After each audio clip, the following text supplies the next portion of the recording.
Bonjour à tous et bienvenue à Débat de presse. L'émission, vous le savez, c'est chaque dimanche à partir de 11h et elle permet d'analyser, de commenter, de décrypter les grands sujets qui ont marqué l'actualité nationale et internationale au cours de la semaine. Alors pour ce premier numéro de l'année 2017, 4 sujets nous intéressent. Il s'agit de l'installation du nouveau chef d'état-major général des armées et des défis sécuritaires du Burkina Faso, de l'ouverture du procès des militaires soupçonnés d'être à l'origine de la tentative de libération des généraux Bassolé et Diendéré, de la tension entre Dozo et Kolwego à l'ouest du Burkina et de la mutinerie dans les casernes en Côte d'Ivoire. Pour échanger sur ces différents points de l'actualité, je suis en compagnie de 3 confrères en attendant. Il s'agit de Boukari Woba du bimensuel Mutation. Bonjour Woba. Salut, bonjour. Également sur ce plateau, Ladi Bama du journal Le Reporter. Bonjour. Bonjour. Samuel Somda du journal en ligne lefaso.net est avec nous. Bonjour Somda. Bonjour, bonjour.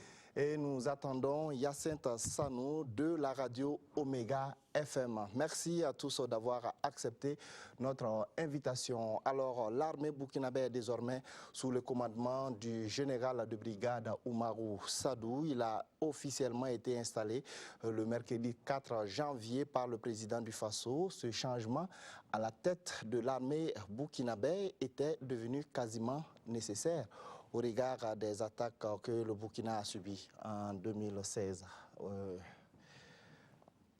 Bama. Oui, je crois que vous avez tout à fait raison parce que maintes fois sur ce même plateau, on a toujours appelé à un changement au sommet de notre armée, à une réorganisation de l'armée.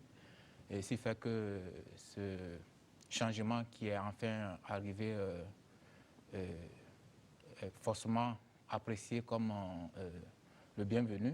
Si on ne peut même pas dire que ce n'était pas assez tôt, parce que ça fait longtemps quand même qu'on attendait ce changement. Donc il est là. Alors il s'agit maintenant d'espérer qu'avec ce changement, les choses vont aussi changer sur le terrain, les choses vont changer pour notre armée, les choses vont changer pour le Burkina. On ne va plus essuyer de façon récurrente ces attaques-là que ces délinquants viennent chaque fois nous inflige chaque fois et qui repartent impunément. On espère que l'armée va en tout cas pouvoir donner chaque fois la riposte qu'il faut. En tout cas, le nouveau chef d'état-major, moi jusque-là, je ne le connaissais pas. Je peux dire que c'est à la faveur de sa nomination que j'ai entendu son nom pour la première fois. Et j'imagine que beaucoup de Burkinabés ne le connaissaient pas jusque-là. Osons croire que c'est vraiment l'homme qu'il faut. Parce que, comme on l'a dit, hein, il fallait vraiment un homme neuf à la tête de cette armée. Osons croire que c'est vraiment l'homme de la situation qui est là enfin et qu'il va en tout cas savoir s'entourer des gens aussi qu'il faut pour impulser en tout cas une nouvelle dynamique à cette armée-là. Parce que c'est ce qui manquait jusque-là. Déjà, à l'entendre, ces premiers mois après son installation, déjà, ça laisse en tout cas espérer. Parce que quand moi j'ai entendu déjà ce qu'il dit, il est déjà conscient des défis qui l'attendent. Il parle déjà je crois, de la nécessité de réorganiser le fonctionnement, la hiérarchie et tout ça, le commandement, tout ça. Voilà. Il dit que les chefs seront sur le terrain avec les hommes. Je crois que c'est autant de choses qui manquaient jusque-là à notre armée. S'il est vraiment dans cette dynamique, je crois qu'il n'y a pas de raison qu'on ne puisse pas réussir. Donc, on ne peut que lui souhaiter, en tout cas, un succès franc dans sa mission à la tête de cette armée. Ok, alors Ouba, le nouveau chef d'état-major général des armées a présenté ses priorités, notamment l'instauration de l'autorité du commandement dans toute sa dimension. Alors, quels sont vos espoirs par rapport à ce nouveau patron de l'armée? Je pense que l'autorité de commandement, c'est très important, surtout quand on parle de l'armée. Sans autorité, je ne sais pas comment est-ce qu'on peut avoir la discipline. Alors que sans la discipline dans l'armée, je ne sais pas comment est-ce qu'on peut qualifier cette armée, peut-être une armée mexicaine, comme disait quelqu'un. Donc cela est très important qu'il puisse avoir effectivement une autorité forte. Et comme vous le savez aussi, je pense que le général qui vient de partir, Pengnouma Zagré, il avait quand même été affaibli par rapport à un certain nombre de situations. Quand le putsch survenait, celui qui était chef d'état-major général des armées, vous savez, tous les reproches qui avaient été faits donc, au commandement, qui n'avait pas réagi promptement donc, et conséquemment. Il a fallu que ce soit la base, en tout cas d'après ce qu'on a pu constater et puis ce qui nous revient, qui se soulève pour que finalement l'autorité soit obligée de suivre cette base-là. Et puis il y a eu aussi toutes ces attaques donc, qui se sont cumulées, qui se sont succédées, sans qu'on ait pu réagir conséquemment. Je pense que tout ça, ça a contribué à affaiblir le chef d'état-major général des armées qui était donc Pingrenoma Zagré. Donc le changement était devenu une sorte de nécessité. Aujourd'hui que ce changement-là est là, bon, le nouveau, on saura l'apprécier véritablement. Comme on dit, le maçon, c'est au pied du mur. Je crois que là, il vient de recevoir peut-être cette trouelle. Il est en train de faire le tour du chantier. Il va voir la main-d'œuvre qu'il a autour de lui et comment est-ce qu'il va travailler avec cette main-d'œuvre-là. Parce que c'est ça aussi. On ne va pas trop inventer les choses parce qu'on dit les moyens matériels, financiers, les hommes, mais il faut savoir être efficace avec le peu qu'on a aussi. Pendant qu'on est en train d'acquérir du nouveau matériel, je crois dans une des interventions récentes du chef de l'État, il a parlé de ça. On va chercher de moyens mobiliers, il a parlé de 150 véhicules, il a parlé de moyens aériens. Je pense que cela est nécessaire et c'est urgent. Il faut avoir ces moyens-là et il faut mettre les moyens financiers à la disposition des éléments de l'armée, tout simplement. Le budget de l'armée, on n'en parle pas très souvent. Il y a, pour des questions aussi de secret. Bon, voilà. Mais je pense que si cette armée-là n'a pas suffisamment de moyens, il faut véritablement mettre les moyens à la disposition de l'armée parce que selon ce qui nous revient, on ne peut pas envoyer des gens à Nassumbu ou ailleurs pour faire face à cette menace terroriste-là avec une prise en charge journalière de 1500 francs. Ça ne marche pas. Ce n'est pas possible, c'est inadmissible. Je pense que le président du Faso en a parlé francs par jour. Lors de son interview avec les journalistes à la fin de l'année. Il a dit que des informations lui avaient été données comme quoi les primes qui sont prévues ne sont pas exactement payées. Ce n'est pas à la hauteur de la mission qu'on demande aux hommes sur le terrain. Et je pense que ça, il va falloir corriger ça très vite. Voilà, je ne peux pas admettre que peut-être des gens puissent aller à des missions onusiennes et revenir en tout cas grassement assez bien payés et que pour défendre le territoire national, on n'est même pas le minimum parce que 1500 francs, ce n'est vraiment pas le minimum, c'est vraiment la ration journalière alors qu'il faut bien aller au-delà de ça. D'accord. Alors, Somda. Oui, mon confrère Ouba disait qu'il fallait aller très vite. Je rebondis sur ce mot pour dire que malheureusement, cette nomination n'est pas arrivée à temps. Enfin, je m'explique. Ça fait quand même un bout de temps qu'au niveau de la Grande Muette, il se pose de véritables problèmes, une crise de confiance pratiquement ouverte. Vous avez suivi l'actualité, comment ça s'est passé depuis le coup d'État du général Diendéré, avec ce qu'on a connu aussi comme la lenteur de la hiérarchie qui a obligé les boys de Kafando à prendre le devant. Il y avait comme une crise ouverte et cette nomination qui intervient quand même près d'un an après la mise en place du gouvernement, moi je la trouve un peu... elle est un peu tardive à mon avis. Ce qui est peut-être réconfortant également, c'est que, bon, comme certains l'ont déjà souligné, le nouveau chef d'état-major général des armées, le colonel-major Sado, maintenant général, je ne le connaissais pas. D'ailleurs, de ma petite carrière de journaliste, nulle part je n'ai aperçu son nom dans une affaire militaire qui fasse trop de bruit, les petits coups tordus dont a souvent parlé la presse. Très rarement j'ai vu ce nom-là cité. Donc ça veut dire quand même qu'il jouit d'une certaine neutralité, d'une certaine confiance au niveau de la grande troupe et c'est déjà un atout pour lui. Là, il faudra peut-être aller vite, il prend la mesure de la situation d'ailleurs en définissant ses principaux défis. Il faudra nécessairement réorganiser cette armée-là. La crise de confiance dont j'ai parlé, elle est là. Il faut réorganiser l'armée, restaurer la confiance, essayer de voir dans quelle mesure s'attaquer à plus urgent tout de suite et maintenant. Le plus urgent, c'est ça, c'est le défi sécuritaire. C'est d'ailleurs la mission de toute armée, c'est assurer la sécurité de la population et de la nation. Les frontières doivent être intangibles. Ce commandement qui prend fonction dès maintenant devra donc aller très vite. C'est d'autant que, c'est vrai, on l'a souvent rappelé aussi, les terroristes, on ne peut pas, un État à lui seul ne peut pas combattre ce terrorisme-là. Il faudra donc, comme il avait lui-même dit, mutualiser les efforts, essayer de voir avec les différents États comment s'y prendre le plus tôt possible. Et la priorité des priorités, à mon avis, c'est beaucoup plus la bande qui sépare le Burkina Faso du Mali. Figurez-vous que ça fait quand même si j'ai bonne mémoire, près plus de 1300 km de frontière entre le Burkina Faso et le Mali. Du côté de Sikasso, quand on prend vers le bas en remontant, c'est vrai qu'on n'a pas trop de menaces à ce niveau-là, mais à commencer par jusqu'à la bande de Gao, on a de véritables soucis, des bandes désertes qui ne sont pratiquement pas gouvernées par l'État de Bamako, qu'il faudrait essayer de voir comment sécuriser, et ça se passe forcément de concert avec le pouvoir malien. D'accord. Alors, nous sommes rejoints par Hyacinthe. Bonjour Hyacinthe. Alors, vous prenez le débat en cours et on va vous accueillir très chaudement. Alors, Somda vient de dire que, selon lui, la nomination du nouveau CMGA arrive un peu tardivement. Est-ce que vous partagez son avis? Un peu tardivement, je dirais, c'est par rapport, bien sûr, à ce qu'on a essayé. Il y a bien eu 12 attaques ici en 12 mois. On en a déjà parlé sur ce plateau. Mais je pense qu'on a aussi évoqué ce plateau. Il fallait à un moment donné changer d'équipe dirigeante pour pouvoir impulser même à la base cette volonté-là, ce renouveau-là. Et déjà, je pense que c'est un pas. Et cela doit se traduire dans les jours qui suivent le plus rapidement possible. Déjà par un point de notre armement. Je pense que ce point-là manque jusqu'à présent. On ne sait pas de quoi on dispose pratiquement. Je pense que lors de l'entretien avec le chef de l'État, on s'en est rendu compte. Si on ne sait même pas quelles sont les armes qu'on a pour pouvoir faire face à la menace terroriste, il y a un problème. Donc c'est l'un des sujets brûlants, l'un des dossiers brûlants auxquels devrait s'attaquer le nouveau CMGA. Mais je pense que sa nomination va apporter un plus dans la lutte contre le terrorisme, ne serait-ce que de redynamiser les troupes, parce que lui aussi, il va apporter sa touche.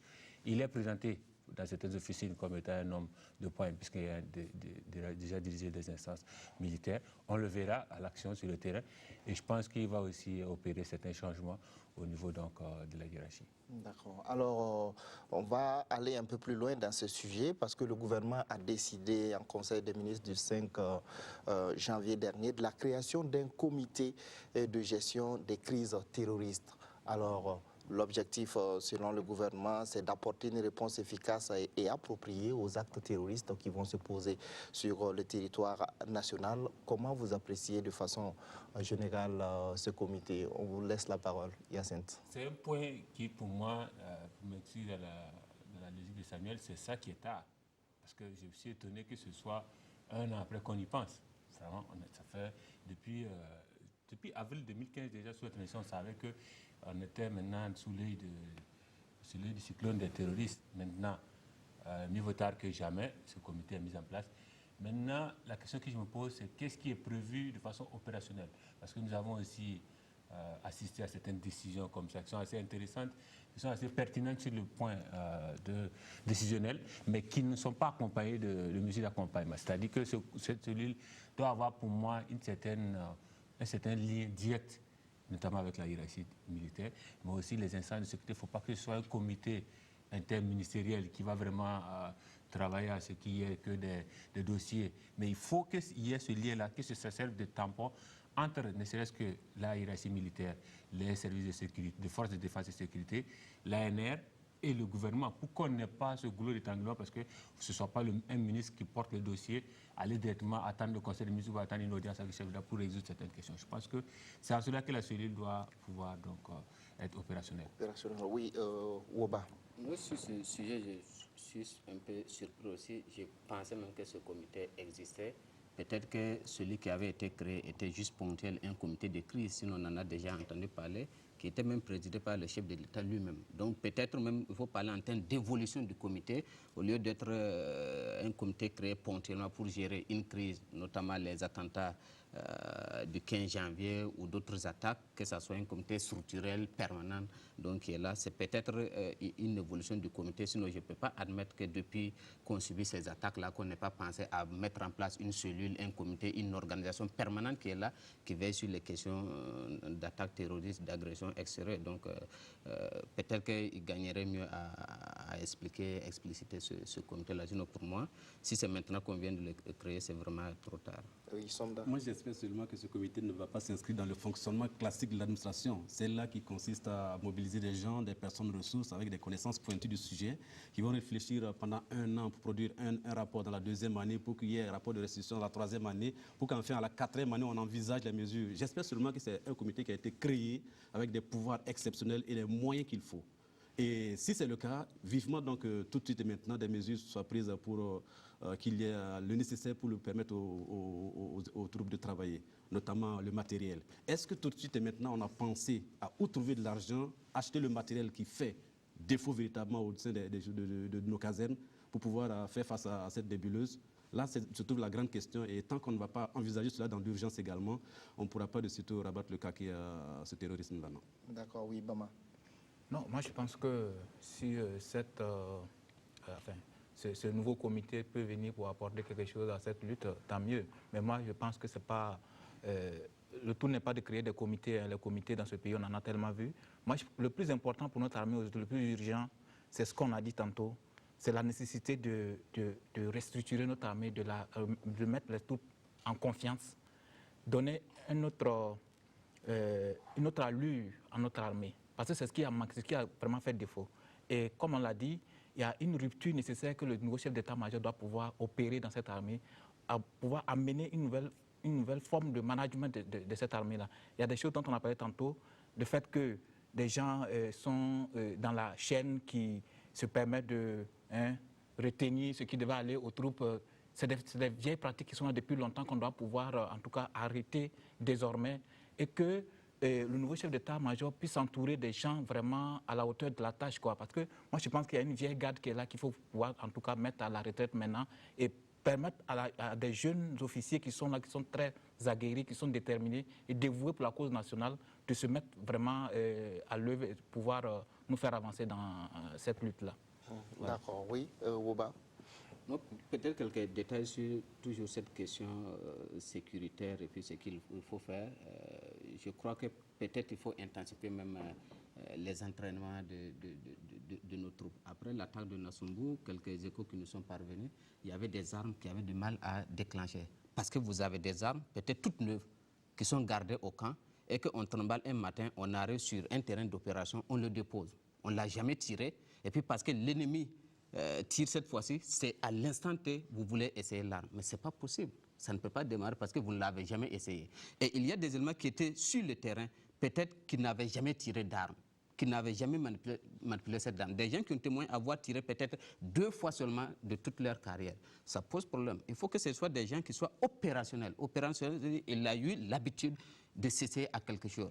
Qu'on ait essayé les armes, qu'on ait essayé les hommes. En ce moment, on devient opérationnel et on est prêt à réagir à tout instant. Mais ce n'est pas le jour de la course qu'on va apprendre son cheval à courir. Donc je pense qu'il y a du travail à faire à ce niveau. Oui, c'est justement à ce propos, il y a beaucoup qui disent qu'on a des militaires qui ont de l'expérience sur les théâtres d'opérations qui ont été envoyés au Darfour, au Mali et dans d'autres pays qui sont revenus, mais ce n'est pas forcément eux qui sont disposés pour faire face à ces attaques terroristes. Oui, il y a cette... Eux déjà, même s'ils ne sont pas forcément, ils n'ont pas eu affaire à ce genre d'actes, ils ont déjà l'expérience du terrain. Comment se comporter sur ce genre de terrain, notamment ceux qui étaient au Darfour. Je pense qu'ils ont l'environnement déjà qui est à peu près le même. Ils ont même certaines pratiques sur le terrain, certaines positions. Ils ont cette expérience-là qui peut être profitable dans ces zones. C'est en cela que ce redéploiement là sera vraiment intéressant si on arrive à faire revenir nos troupes donc, du Darfour notamment et les redéployer. Pourquoi pas celles du Mali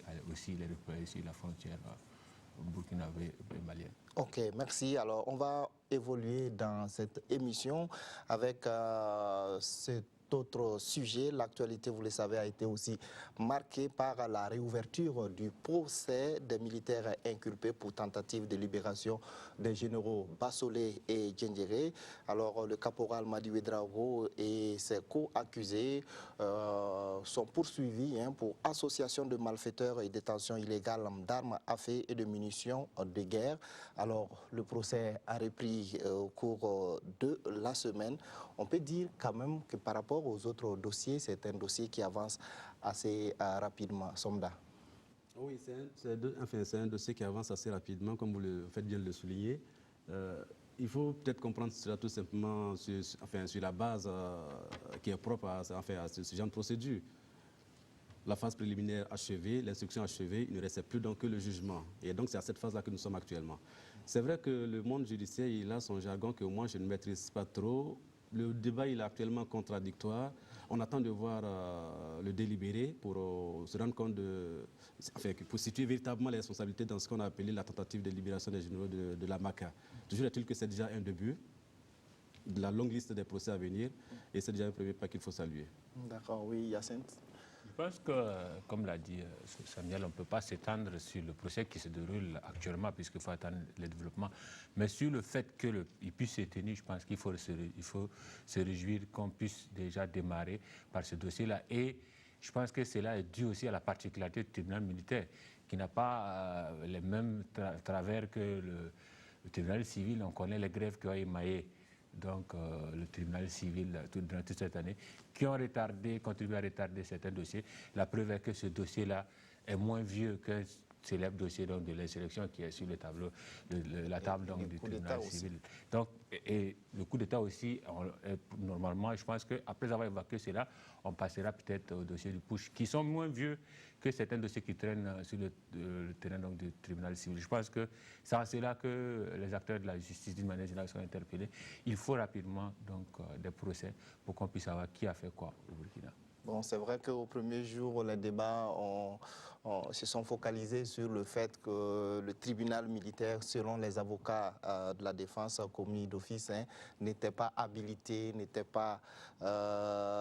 était incompétent, selon eux, à juger ce dossier. Oui. C'est exact, c'est peut-être le propre de toute affaire judiciaire. Vous savez, les avocats, ils aiment la forme. Avant de s'attaquer au fond, oui. Ils mettent beaucoup de paquets sur la forme pour pouvoir gagner en temps, sinon même arrêter tout de suite la procédure et puis libérer ses clients. Donc il fallait s'attendre à cela. Ils ont attaqué la compétence du tribunal militaire. Je pense que sur ce cas, ils ont été déboutés, dont le dossier s'est poursuivi. Aujourd'hui, on est plus ou moins dans le fond.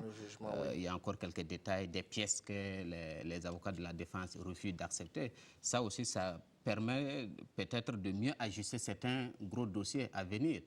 Parce qu'il faut bien préparer les dossiers pour ne pas venir au jour du jugement, vous présenter des pièces qui paraissent en tout cas comme tombées du ciel pour la partie adverse. Naturellement, et cette partie-là va refouler ces pièces-là. Vous avez vu, même à l'ouverture déjà, les avocats de la défense avaient refusé, avaient demandé le report parce qu'ils avaient pris connaissance même du dossier, pour certains, juste la veille, 2 jours avant, donc ils n'étaient pas préparés pour pouvoir défendre conséquemment leurs clients. Donc ça montre qu'il y a beaucoup de mesures dont il faut s'entourer.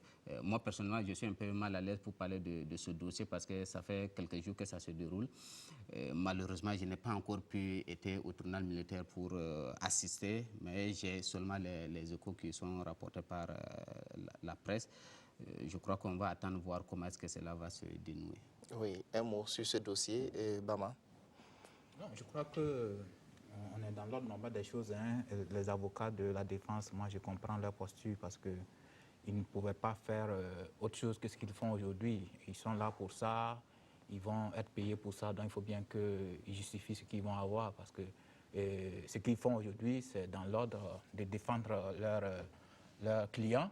Mais moi, je dis quand on rentre dans le fond aussi, il n'y a pas grand-chose à dire parce que même quand on n'est pas spécialiste de ces questions-là, ce qu'ils avancent comme choses argumentaires, par exemple, pour dire que le tribunal n'est pas compétent, moi je trouve que c'est trop léger, ça ne tient pas la route.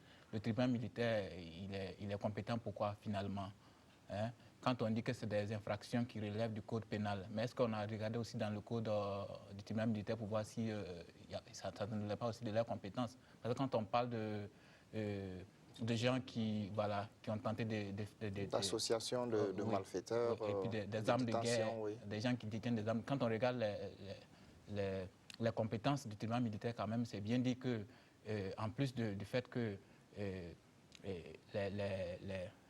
les gens poursuivis sont des militaires, si les faits en question, les faits incriminés, se sont déroulés dans une enceinte militaire, le tribunal est militaire compétent. Et quand on regarde les faits, il s'agissait d'aller faire évader des gens qui étaient dans une caserne militaire, qui étaient à la MACA. Mais la réunion s'est tenue dans un domicile, c'était ça mais la finalité, c'est quoi? Parce que là aussi, c'est ça. Parce que le fond même, c'est l'affaire du coup d'État. On veut évader des chefs militaires qui sont incarcérés. Et maintenant, la réunion, moi je pense que ça, c'est l'effet incident. Maintenant, mais le fond, c'est d'abord ce problème militaire, qui est foncièrement militaire. On ne peut pas venir nous dire aujourd'hui que non, le tribunal n'est pas compétent. Bon, bref, de toute façon, je crois qu'il y a une solution qui a été trouvée à ça. Le tribunal a décidé, on ne peut qu'avancer. Voilà. D'accord. Alors oui, Somda. On ne peut qu'avancer. Et moi, je pense qu'il y a une inquiétude essentielle avec ce procès qui commence. C'est une toute première procédure qui a été entamée, le premier jugement dans le cadre de ces gros dossiers dont on parle souvent, dont le Burkinabé a soif de connaître le dénouement. Il faudra, en fait, c'est juste une invite à ce que chacun mette du sien pour que cette procédure-là soit suivie normalement et que le délibéré soit véritablement ce que c'est supposé, c'est incriminé en cours véritablement. Parce que si nous commettons l'erreur, je suppose que, comme je le disais tantôt, les gens ils sont tellement regardants sur cette affaire, si nous commettons l'erreur de bâcler cette procédure et que le verdict n'est pas à la hauteur des attentes, pas forcément, il ne faut pas se fier forcément aux attentes de la population, mais que le droit soit dit tout simplement. Si le droit n'est pas dit, ça serait un précédent dangereux et nous risquons de créer une situation qu'on ne pourra pas gérer par après. D'accord. Alors, on va évoluer pour cette émission et on va parler donc de la tension qui existe entre les Koroluego et les Dozo à l'ouest du Burkina depuis quelques mois déjà. Il y a un bras de fer entre les Dozo et les Koroluego dans la région des Hauts-Bassins et plus précisément à Makognedougou. La confrérie des Dozo ne veut pas de l'installation des Koroluego dans cette localité. Alors le ministre en charge de la sécurité était sur le terrain dernièrement pour essayer de calmer le jeu et de passer des messages. D'abord, comment vous trouvez cette crise entre cette structure d'autodéfense et les Dozo qui sont là depuis un certain nombre d'années? Oui, Ouba. Je pense qu'il faut aller au-delà de la crise entre les Dozo et les Koroluego. C'est une crise de Koroluego, tout simplement. C'est la même crise que nous avons depuis plus d'une année. C'est la même problématique, c'est la problématique Koroluego. Comment on gère ça? Et c'est devenu aussi une crise du ministre de l'Intérieur. C'est une crise du ministre Simon Compaoré parce qu'il y a bien sûr les Koroluego, mais il est devenu l'homme au centre. Parce que c'est autour de lui que c'est lui qui prend les initiatives, c'est de lui qu'on attend les solutions et c'est lui qui n'arrive pas à apporter les solutions. Et ce qui se passe dans l'ouest du pays aujourd'hui, ça inquiète beaucoup de gens parce que là, vous avez deux camps réellement en face à face. Avant, on n'avait pas connu ça. On a eu quelques cas d'opposition entre des forces de défense et de sécurité et des Koroluego. On a vu ce qui s'est passé à Fada avec Django et les forces de défense et de sécurité à Fada. Mais là, vous avez deux groupes de civils qui, de part et d'autre, sont armés. Le lion qui menace d'installer, parce que pour lui c'est normal. Et moi je peux comprendre le lion, moi dans tous les cas je n'ai pas changé ma position par rapport au Koroluego. J'ai dit c'est un problème qu'on va avoir du mal à résoudre, il faut dissoudre les Koroluego. Si vous ne pouvez pas les dissoudre, on nous a promis de les réorganiser. J'ai dit ok, j'attends de voir. Mais j'avais prévenu, moi je suis persuadé qu'on ne peut pas réorganiser quelque chose dont on n'a pas été à la base, dont on n'a pas été à l'initiative. Et ça fait plus d'un an que le problème est posé. Ça fait, je ne sais pas, depuis combien de temps qu'on parle de réorganisation et vous constatez avec moi qu'on n'est pas avancé dans la réorganisation. Rien n'a avancé malgré les textes qu'on a pris. Parce que le texte, je ne sais pas, le texte c'est le texte. Moi je parle de la réalité. C'est que des exactions continuent. Et il n'y a pas si longtemps, c'est ça qui a mené cette crise que nous vivons à Bobo Dioulasso. Donc il est temps que le ministre de la Sécurité prenne ses responsabilités. Je l'ai encore écouté à Bobo dans cette crise et je pense qu'il n'a pas forcément eu la bonne posture.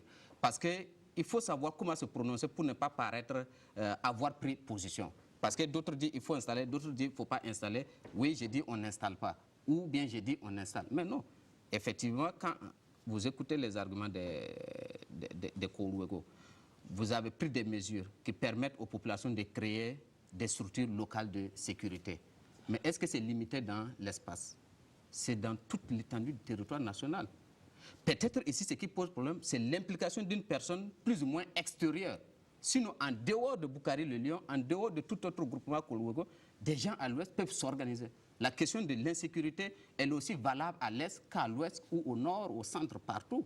Donc si les populations à l'ouest estiment qu'elles sont dans l'insécurité et que malgré la présence des Dozo, C'est vrai, aujourd'hui, on dit que les Dozo peuvent jouer ce rôle-là. Mais je ne suis pas sûr que les Dozo étaient réellement dans ce rôle de sécurisation des populations, de parer à l'attaque des grands bandits et autres. Je ne sais rien. Est-ce que vous avez déjà vu effectivement qu'on a présenté des gens que les Dozo avaient arrêtés auparavant?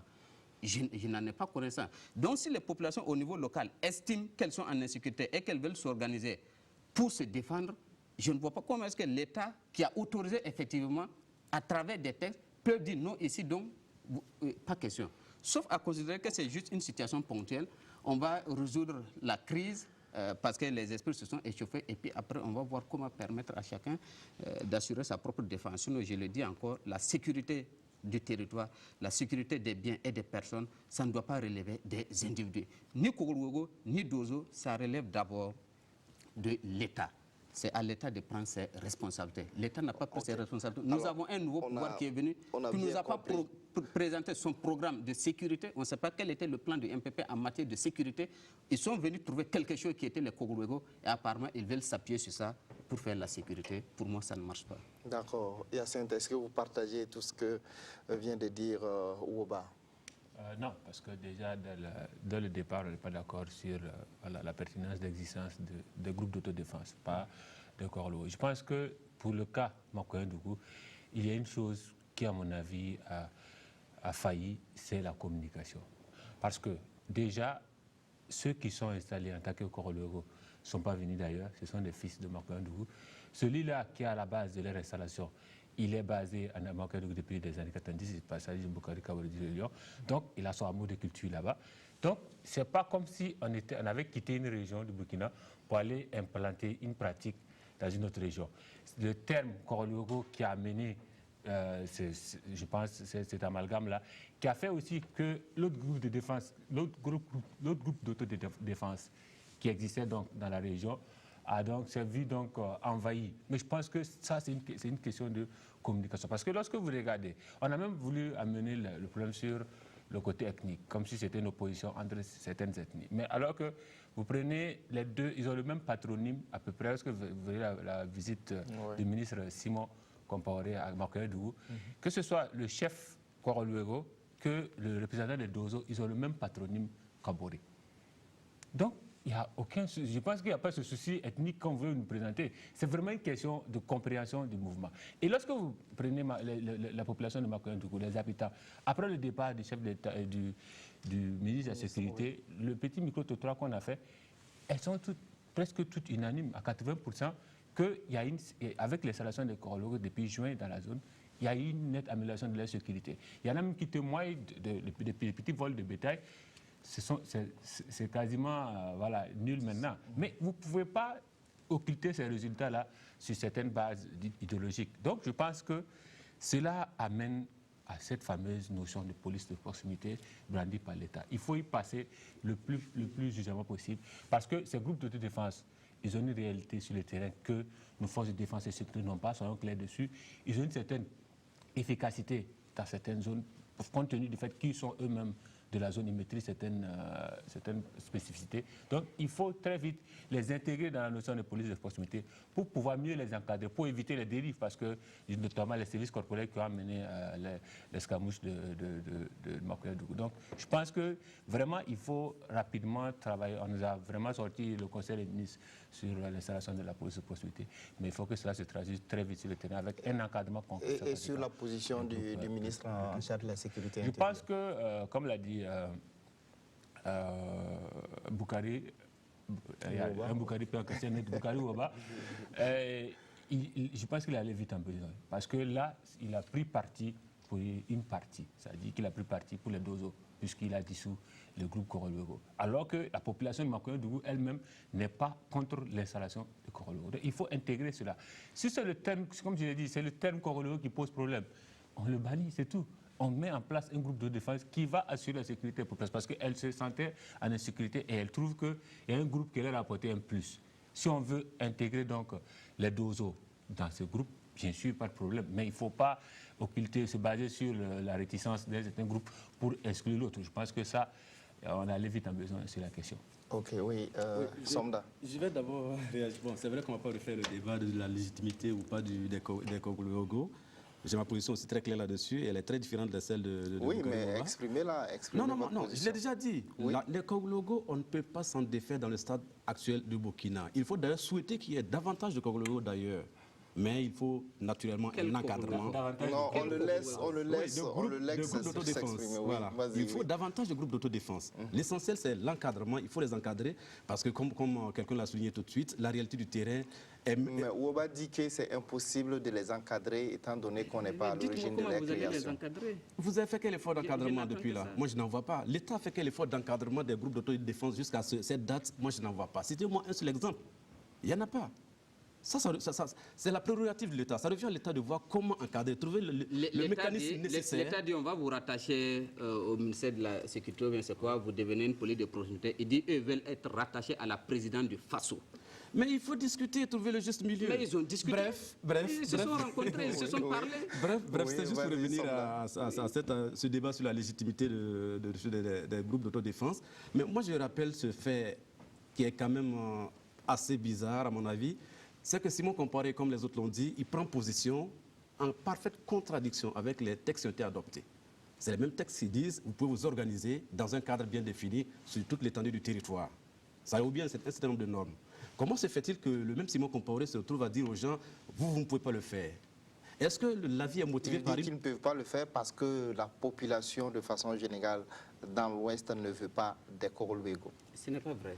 Mais c'est ça les arguments avancés. Il ne pas installer quelque chose qui n'est pas approuvé par les populations. Parce que quand on parle à Bobo, les chefs de Djoula Soba sont pratiquement alignés sur la position des Dozo et sont contre l'installation des Koroluego. C'est une crise de légitimité. Les Dozo qui sont sur le terrain depuis des lustres actuellement conçoivent mal que les Koglogo qui ont le vent en poupe viennent leur ravir la vedette. Voilà comment moi je fais la lecture de la situation. Ça ne dépasse pas cela. Maintenant, quel devrait être le rôle de l'État? Peut-être essayer de voir dans quelle mesure entreprendre la démarche de fusion, pourquoi pas. Quelqu'un l'a évoqué également. Que Dozo et Koglogo essaient de voir comment mettre en place un cadre commun qui pourra venir en renfort des forces de défense et de sécurité sur le terrain.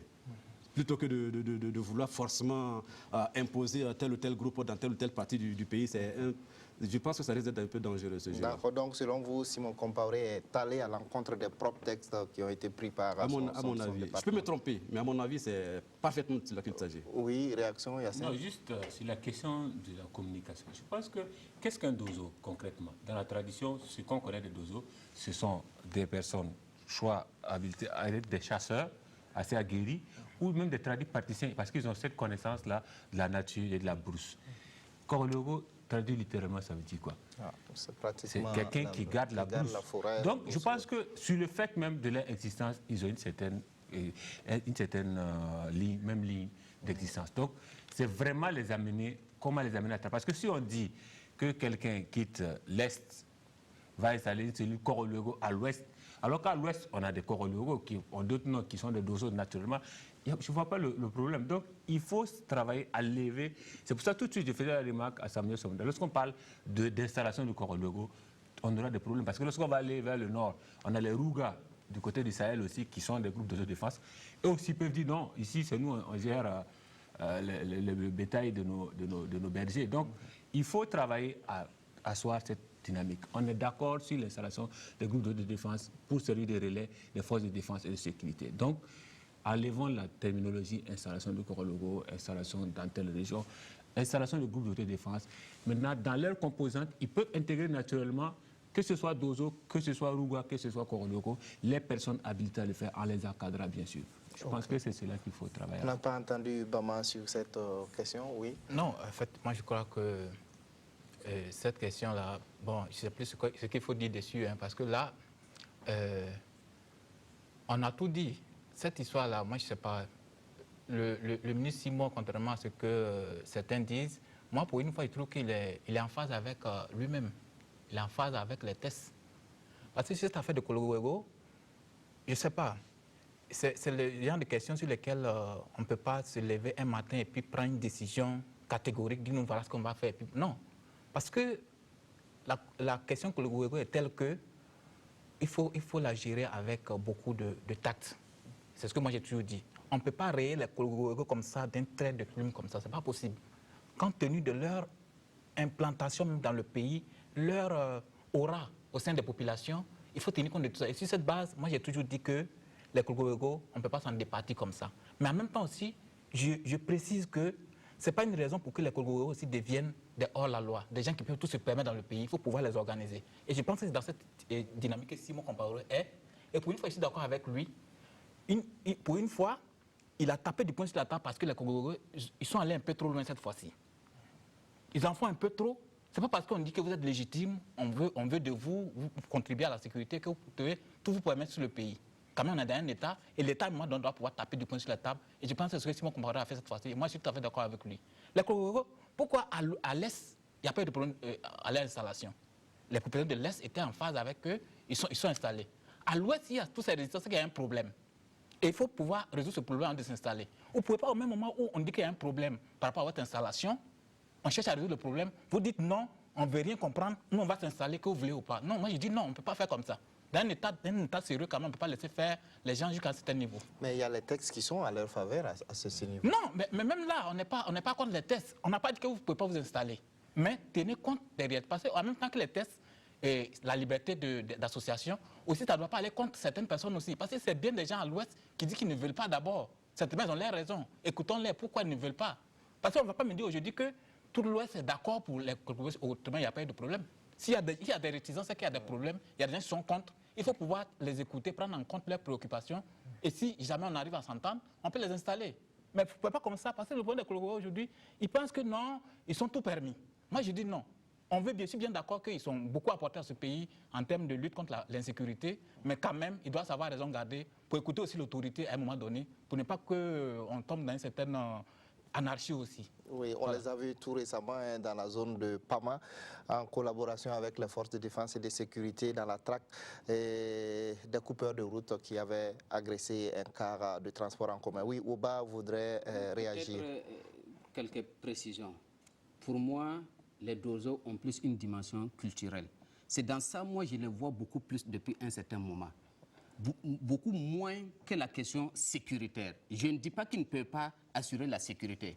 Ils peuvent bien le faire, d'autant plus qu'eux aussi sont armés, ils ont une certaine connaissance du terrain, sinon une connaissance certaine du terrain. Donc, il n'y a pas de doute que s'ils veulent s'investir dans la sécurité, ils peuvent le faire. Mais aujourd'hui, le constat que j'ai fait, apparemment, ce n'est pas ça leur mission. Par contre, les Kourougourou ont véritablement une mission de sécurité. Donc, ça fait deux choses différentes. Les autres ont une dimension beaucoup plus culturelle, de mon point de vue, et les autres, c'est une dimension sécuritaire. Donc, ce n'est pas la même chose. Autre chose, là où je voulais préciser, Kourougourou, c'est quoi? Quand on a pris ce texte en disant qu'on va faire de Kourougourou une police de proximité, j'ai dit ça fait deux choses. La police de proximité, c'est une chose, le Kourougourou, c'est une autre chose. Kourougourou, c'est arrêter, c'est ligoter, c'est imposer des amendes, c'est enfermer. Si vous enlevez ça au Kourougourou, vous n'avez plus de Kourougourou, c'est autre chose. Appelez-les comme vous le voulez. Les comités de sécurité dont on parle là, qui vont enquêter, trouver, aller appeler la police, lui dire de venir l'attraper, on va le prendre, on va l'amener dans une cellule, à la gendarmerie, à la police ou à la maison d'arrêt de correction. C'est contre ça. C'est contre cette façon de faire là que les Kourougourou ont vu le jour. Comment vous voulez que des gens soient ce qu'eux-mêmes ils ont combattu? Ce n'est pas possible. Si les Kourougourou ont eu du succès, c'est parce que justement, ils ont bastonné les gens, ils les ont enfermés, ils les ont amendés. C'est ça qui fait le succès du Kourougourou. Vous leur enlevez ça, mais je vous dis, ce n'est plus Kourougourou. Ils ont arrêté aussi des vrais voleurs, entre griffes. Mais quand ils arrêtent les vrais voleurs... Mais c'est ça que les populations voient plutôt. L'arrestation des malfrats, des voleurs qui viennent prendre le bétail, qui viennent prendre les biens... Oui, mais quand ils les arrêtent, la suite, c'est quoi? C'est ces maltraitants dont j'ai parlé là. On les amende, on les enferme. Jusqu'à aujourd'hui, j'ai connaissance d'une prison de Kourougourou qui existe, non loin de Ouagadougou. Et il y a des personnes qui y sont détenues. Même des forces de défense et de sécurité sont au courant. Mais elles ne savent pas quoi faire. C'est ça qui fait la particularité de Kourougourou. C'est ça qui fait le succès de Kourougourou. Vous leur enlevez ça, j'ai dit appelez-les comme vous voulez, ce n'est plus Kourougourou. Donc la police de proximité dont on parle, c'est une autre chose. Et n'oublions pas que la police de proximité, ce n'est pas une innovation. C'est une vieille histoire depuis au moins 2003. qu'on n'a jamais su mettre en place. Donc aujourd'hui, dire qu'on va vous prendre, réactiver la question de la police de proximité qui n'a jamais fonctionné, je vous dis, on passe d'une chose à une autre chose, ce n'est plus Kogolwego. Alors, mais Baman dit qu'il comprend aisément la position de Simon Compaoré sur cette affaire. Non, si on considère que c'est une mesure transitoire, d'autant plus qu'il y a une tension, quand il y a une tension, même la légalité, on peut la suspendre. Sinon, moi j'ai dit, ceux qui ont voulu installer Kogolwego, ils étaient dans les règles. Ils n'ont pas besoin de demander autorisation, en tout cas à des populations particulièrement pour l'installer. Il y a un texte qui dit que vous pouvez installer des groupes voilà, d'autodéfense, des cellules de sécurité locale, partout. On n'a pas défini, on n'a pas limité le territoire. Donc, de ce point de vue, ils étaient en droit. Et s'il y a des populations qui s'opposent, ce n'est pas parce qu'il y en a qui ne sont pas d'accord qu'on ne va pas l'installer. Nous, on va l'installer. Maintenant, jusqu'à ce qu'effectivement l'autorité intervienne et dise, OK, puisqu'il y a des problèmes, nous, on vous demande de surseoir. Je crois que c'est cela. Mais la façon de parler doit permettre de savoir si le ministre a pris position ou bien si le ministre est en train de chercher le consensus. Mais moi, j'ai eu l'impression que le ministre a dit, OK, puisque les gens n'en veulent pas ici, laissez tomber. Mais non, comme ça ne peut pas marcher. D'accord, oui, Somda. J'attends surtout le retour du Kogolwego en chef de l'Ouest pour avoir son avis, parce qu'au moment où ça se passait, il était hors du pays. Mais moi, je reviens sur ce que Ladi a dit tantôt. Simon Compaoré en phase avec lui-même, je ne suis pas tout à fait d'accord parce que quand même c'est les textes-là. On peut comprendre. Que disent les textes? Non, les textes disent que les gars, ils peuvent mettre en place leur groupe d'autodéfense sur toutes les terres. Oui, ils peuvent mettre. Ça ne veut pas dire doivent, c'est différent. Non, pas qu'ils doivent. Ils sont autorisés. C'est-à-dire que vous pouvez. Vous allez chez moi. Non, moi je vous dis non. Dès l'instant. Vous ne pouvez pas m'imposer ça. Dès l'instant. D'accord, on laisse Bama s'exprimer. Quelqu'un avec qui les gens allaient installer, c'est les populations de Mankoé. Je ne dis pas ça. D'accord, alors, parce que c'est... On laisse Somda s'exprimer. Je finis rapidement, je ne vais pas être long. Le seul bémol, et c'est là où je suis peut-être un peu d'accord avec toi, c'est quand on se rend compte que la mise en place suscite une certaine terreur. Et c'est le cas. C'est vrai, entre jeudi et vendredi, les retours que nous avions au niveau de notre rédaction sur cette zone-là, c'était pas véritablement... En fait, c'était comme si les gens craignaient un affrontement. Et d'aucuns même disaient c'était imminent. Les Dozo avaient menacé de descendre sur Makoyadougou. Il y avait véritablement un problème de sécurité publique. Dans ce cas-ci, on peut comprendre qu'ils prennent la décision de surseoir et non d'interdire. Ce qui est différent. On n'interdit pas. On dit que quand il y a un problème, c'est du devoir de l'État quand même de pouvoir réagir. On ne peut pas s'asseoir et puis les regarder faire comme ça et envoyer les gens comme ça se rentrer dedans et se tuer. On a dit le sursoir à ça en attendant qu'on trouve la solution. Mais justement, je crois que on ne tape pas des points sur la table pour dire non, vous n'allez pas le faire. Mais quand il dit qu'ils ne vont pas le faire, la différence c'est quoi? Il y a un problème, vous ne pouvez pas le faire à l'instant où il y a un problème. Attendons, si jamais les populations viennent à s'accorder sur l'installation, vous les installez. C'est comme ça que moi j'ai compris. Il y a un problème sur la question de population ici. Il y a mon confrère Inoussa Ouedraogo de Bendre qui a été à Bobo, qui a essayé de rencontrer ceux qui étaient à l'initiative de tout ça, y compris le Lion et les populations. Mais le Lion avait à sa disposition des centaines de cartes d'identité, des gens qui sont venus pour se faire enregistrer, pour être dans le groupe d'autodéfense. Mais ces gens-là, ils ne viennent pas d'ailleurs. Ce sont les populations. On ne peut pas aller enlever des gens au nord pour les amener à l'ouest pour être des Kogolwego. Maintenant qu'il y ait l'implication de quelqu'un qui paraît être un étranger, c'est peut-être ça, mais je ne vois pas le problème. Le fond est d'abord que c'est la population qui le souhaite. Ceux qui sont contre, c'est plus ou moins quelques notables qu'on voit. Il n'y a pas de question d'étrangers ici. Personne n'est étranger dans ce pays. Okay. Personne. Donc raison de plus pour que ce débat-là ne se pose pas. Quand on se retrouve à Bobo, on est burkinabé et puis un point c'est tout. D'accord, très bien. Il n'y a pas d'étrangers à Bobo. En ce moment, le débat ne se pose même plus. Justement. Maintenant, le problème c'est que quand on dit que toutes les populations veulent des Kogolwego, que c'est des... Mais est-ce qu'on nous a dit du côté de ceux qui sont opposés, leur nom? C'est vrai qu'on fait des micro-trottoirs, on dit non, les gens veulent. Mais de l'autre côté, est-ce qu'on sait combien aussi ne veulent pas? À moins de toujours dire qu'il y a un problème en tout cas. Parce qu'à l'Est, on n'a pas vu ça. À l'Est, on n'a pas vu ça. C'est le consensus. Tout le monde veut. Tout le monde veut. Et moi, je dis à Bobo, si c'est une seule personne qui ne veut pas, on doit pouvoir tenir compte de sa position. Il y a des gens qui sont pour. À l'Est, il y a bien des gens qui sont contre. Mais c'est la majorité. Si la majorité. Mais comment on sait si c'est la majorité ou si c'est la minorité? Justement. Et pourquoi si ça n'a pas posé de problème, on a accepté ça à l'Est, et qu'à Bobo, on n'arrive pas à le faire. il y a un problème, c'est que bon, c'est pas la même situation. Hyacinthe, dire un mot sur ce sujet. Non, s'il vous plaît. Hyacinthe a la parole. Alors, c'est Hyacinthe qui a la parole, s'il vous plaît, Woba. Ah bon? Hyacinthe a la parole. Parce que les Dozo, même quand ils quittaient Bobo, voilà, Makoye Dougou allait déloger la cellule Korologo de Makoye Dougou. Donc, il faut poser le problème clairement.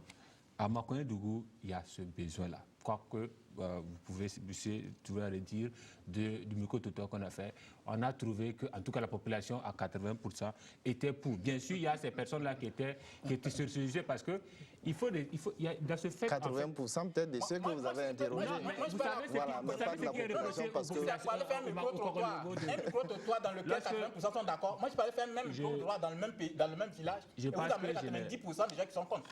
Je pense qu'on va pas.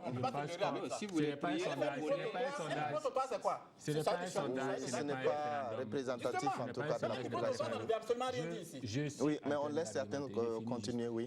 Juste pour dire que sur cette question-là, qu'est-ce qui est reproché au Korologo de Makoye Dougou? Ce sont les services corporels sur 2 hommes qui ont eu leur appoya sur le fait que c'était sur une histoire de femmes. C'est ce que la population dit.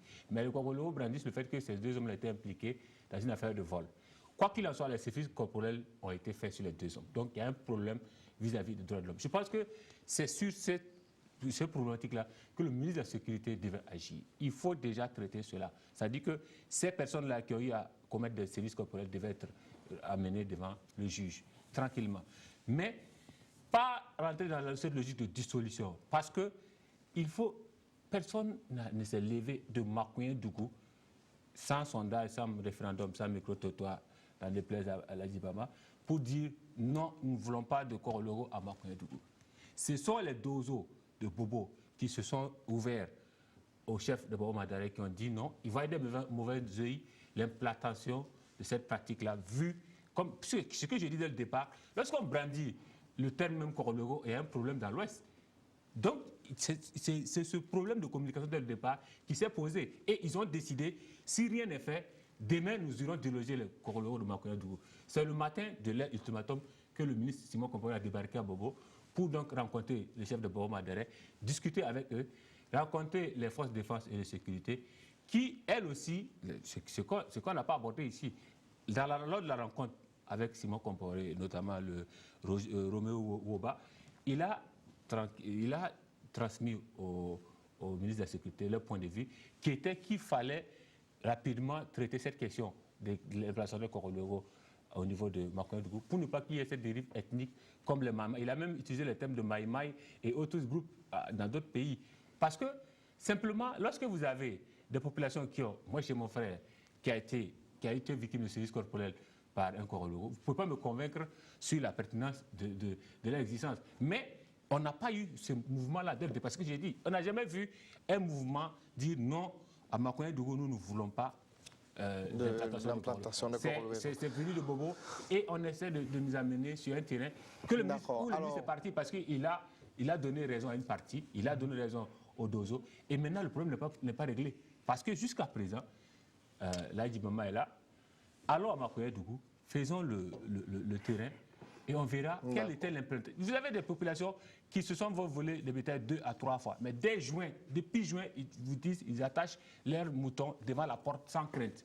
C'est une réalité du terrain de l'existence de Bobo. Alors, on va évoluer parce qu'on ne peut pas épuiser tous les arguments autour de ce sujet. On va parler un peu de la Côte d'Ivoire avec ce qui s'est passé récemment dans ce pays. Des militaires mécontents ont tiré en l'air à Bouaké et à Korogo, à Daloa. Le mouvement a même atteint Man et Abidjan. Alors, ils réclament le paiement de certaines primes, l'amélioration de leurs conditions de vie, notamment l'augmentation de salaire et l'évolution aussi au sein de l'armée qui trouve assez lente. Alors, est-ce que ce mouvement d'humeur, d'abord, très rapidement, vous a surpris en Côte d'Ivoire qu'on pensait, en tout cas, sorti de l'ornière? Bama.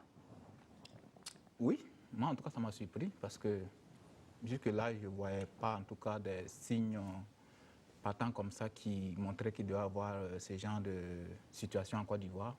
j'ai été surpris en tout cas de voir ça.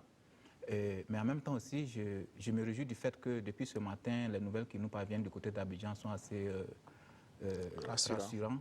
Parce qu'il semble que le président a décidé de prendre le taureau par les cornes. Il a décidé d'accéder aux revendications des mutins. Et la situation est de plus en plus en train d'évoluer vers une certaine normalisation. Mais moi, je dis que le gouvernement ivoirien, le chef de l'État ivoirien doit continuer d'être vigilant, d'ouvrir l'œil, parce que moi, je reste convaincu que les revendications qui ont été brandies ne sont pas les vrais mobiles de cette situation. Je ne suis pas très sûr. Parce qu'au regard d'un certain nombre de coïncidences qu'on a pu quand même relever dans cette affaire-là, moi, je suis sûr que le problème il est ailleurs. Ce n'est pas un simple problème de prime et de salaire. Je dis, vous pensez à quoi en parlant de coïncidence? Non, regardez simplement la situation, l'évolution de la situation politique en Côte d'Ivoire après l'adoption d'une nouvelle constitution, oui. Et les échéances immédiates qui viennent au niveau notamment de l'Assemblée nationale avec la mise en place de nouvelles... d'une nouvelle législature. Voilà. Il y a tout ça. Et quand on regarde, il y a visiblement des gens qui sont en très mauvaise posture. Et en plus, moi, ce qui m'a intrigué, c'est le point de départ de cette mutinerie. Ce n'est pas fortuit, moi, à mon sens. Boaké, Kourogo, ensuite, et puis ainsi de suite. Non, moi, je dis que ce n'est pas fortuit. Il faut ouvrir l'œil. Moi, je pense qu'il y a un agenda quelque part qui est caché. Il faut pouvoir le retrouver. Et puis voilà. OK, Somda, votre point de vue sur ces mouvements? Moi, au contraire, ça ne m'a pas surpris parce que c'est dans la logique du fonctionnement de toutes les armées pratiquement de l'Afrique d'avoir une hiérarchie qui s'embourgeoise alors que les hommes du rang vivent une situation assez déplorable. Les hommes du rang qui, pour les plus heureux, ont des tenues bariolées, rafistolées, raccommodées, et pour les autres, une tenue blanchie par la misère. Et tant que cela va persister, on va toujours assister à ces mutineries dans les casernes. Cette révolution des casernes ne pourra jamais finir tant qu'il n'y aura pas une certaine équité, une certaine justice dans la gestion des forces armées. La malchance pour cette hiérarchie, c'est que nous sommes actuellement dans un contexte où ces jeunes militaires vivent les mêmes réalités que les civils. Ils tiennent pour sacrer la démocratie, la bonne gouvernance, et tant que la hiérarchie va parler dans ce sens-là, ces révolutions de caserne, on ne pourra jamais les éviter. D'accord. Oui, et Hyacinthe?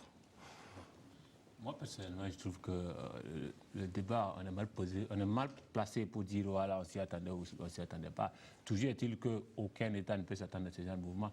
Mais lorsqu'on nous sort des revendications qui datent de 2014, après donc une certaine mutinerie aussi en 2014, je pense qu'il y a un problème de règlement de ces questions-là par l'État ivoirien. Sinon, lorsque vous prenez le fait que ce soit parti de Boaké, on peut toujours, oui, épiloguer dessus avec l'actualité. On nous dit qu'il nous reste 1 minute, donc vous avez 20 secondes pour clôturer. Donc, à 20 secondes, je dirais simplement que c'est parti de Boaké parce que, notamment, vous avez cette frange-là d'anciennes forces nouvelles qui sont intégrées dans l'armée régulière, disons ça comme ça, qui attendent, bien sûr, ces améliorations de conditions de vie et de travail qu'ils ont demandées depuis des années. Ils ont manifesté en 2014, ils n'ont pas eu de cause. Jusqu'en 2017, ils n'ont pas gain de cause. Et vous avez ce fameux débat en Côte d'Ivoire sur les 3 milliards investis pour la participation des éléphants à la CAN. Donc, vous avez... On se dit qu'il y a l'argent. Il y a l'argent et puis on ne règle pas le problème. Et un militaire a quel moyen de revendication si ce n'est pas son arme qui sortirait? D'accord. En tout cas, il n'y a pas de syndicat de militaires. Il y avait un contexte qui a prévalu. OK. Ouba, le dernier mot. C'est peut-être dire qu'Alassane continue de payer le service après-vente. Parce que bien qu'il ait été élu dans les urnes, il n'a été installé que par l'armée. Et cette armée-là va continuer à le sucer jusqu'au bout. Parce qu'effectivement, Yassine rappelait bien, en 2014, il y a eu effectivement cette revendication d'ordre financier. Ils ont été satisfaits à 100%. Ils viennent encore d'être satisfaits à 100%. Donc il faut s'attendre à ce que ça continue. Et puis cette Côte d'Ivoire est toujours en transition depuis la disparition de Houphouët. On ne sait pas quand la Côte d'Ivoire va sortir réellement de la crise. Il faut continuer à gérer avec beaucoup d'intelligence. OK, merci en tout cas à tous d'avoir participé à ce débat. Je rappelle très rapidement que j'étais sur ce plateau avec Boukari Woba du journal La Mutation, Ladi Bama du reporter Samuel Somda du journal en ligne lefaso.net et Hyacinthe Sanou de Omega FM. Merci de nous avoir suivis. Passez d'excellents moments en compagnie de nos programmes.